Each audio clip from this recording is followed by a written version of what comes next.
Recent reports show that some of my friends and colleagues, and most alarmingly, the members of my parole board, believe that I wasn't so much born as launched.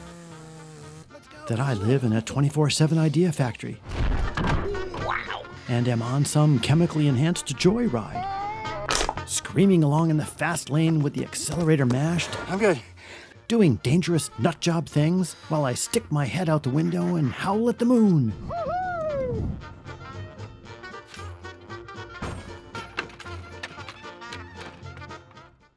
But that, my friends, would be a lie.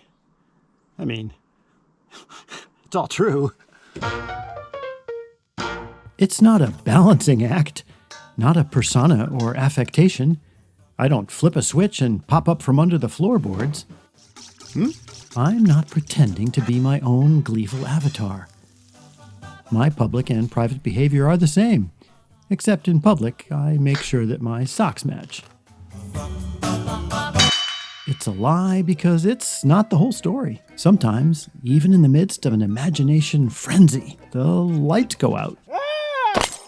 Because the energy well does run dry. Like each of us, I have my down hours and my bummer days. When I'm not cruising the inspiration fast lane, no, I'm broken down on the gravel shoulder of discouragement, and I can't even remember how to change an SD card. I'm just drooling on my bib. I got nothing. Creative today? Yeah, I don't think so. When I go into a brain tunnel and lose cell service, I know I've got to hit the brakes and pull over. Nothing good happens if I just careen along, leaning on the horn and bouncing off the walls. It's time to push the pause button and reevaluate. And it's in that quiet space when the door of wonderfulness swings open. Sure, I could do busy work. You know, the stuff that needs doing. Stacking firewood, my dad called it. I could go on an epic adventure, like helping one of my kids with a project. Oh. Or maybe just tidy up the house, so my beloved wife can just relax. But when the creative funk is deepest, the very best way to crawl out is to stop and think, who can I help? Who needs encouragement? Where can I paste on a smile? Then I simply do one kind thing. For me, it's writing. And I don't mean texts and emails. I mean paper in hand. From sticky notes to long rambles, perhaps with small presents included, knowing that someone is going to hold my thoughts and affections in their hands gives me delight. There it is. Perfect. I once hid a tiny note in my boy's wallet, which read, "You're the son I always wanted." Sweet. Another time, I squeezed every molecule from a toothpaste tube and mailed it to a friend who had started a new job as a church pastor, with a note that read, "Give 'em everything you got." A happy scribble left under a windshield wiper, or tucked in a book, or scratched on a to-do list. Perhaps even a silly bumper sticker that shows up unexpectedly in the mail. It's so worth the small effort it takes to tell someone, "I'm thankful you're in my life," even if it's just a quick appreciation spray-painted on a snowbank. I embrace Van Neistat's goals for gift giving. Your goal in giving a present is to make the receiver cry. The best gifts are nice, made, and thoughtful, but any two will be a good gift. Thanks, Van.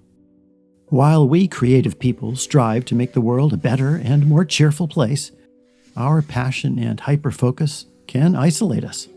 When we're in the zone, the ordinary world often fades into white noise, and jeepers can we get self-absorbed. The rush of having one epiphany after another comes with risks.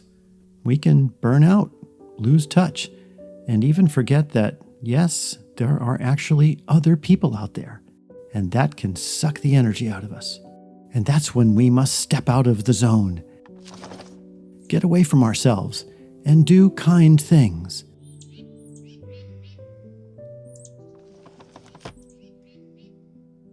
And you likely don't have to go far or make grand, expensive demonstrations.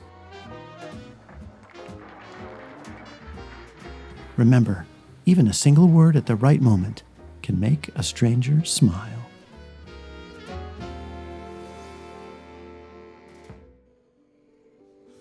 So stop and make something nice, thoughtful, and surprising.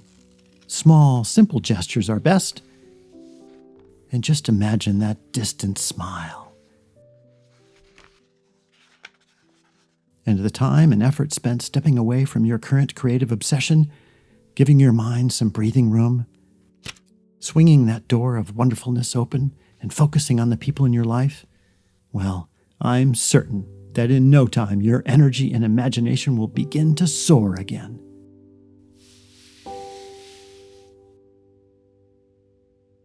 How are you doing? Are you asleep at the wheel? Having trouble stomping on the gas? May I suggest that you get out of your own headspace for a bit and think of someone you could encourage. And then do one kind thing. It's like jet fuel. The Encouragement Factory. Snacks of inspiration for the creative soul. So, subscribe for more of, this. And yeah, I was fine. I'm good.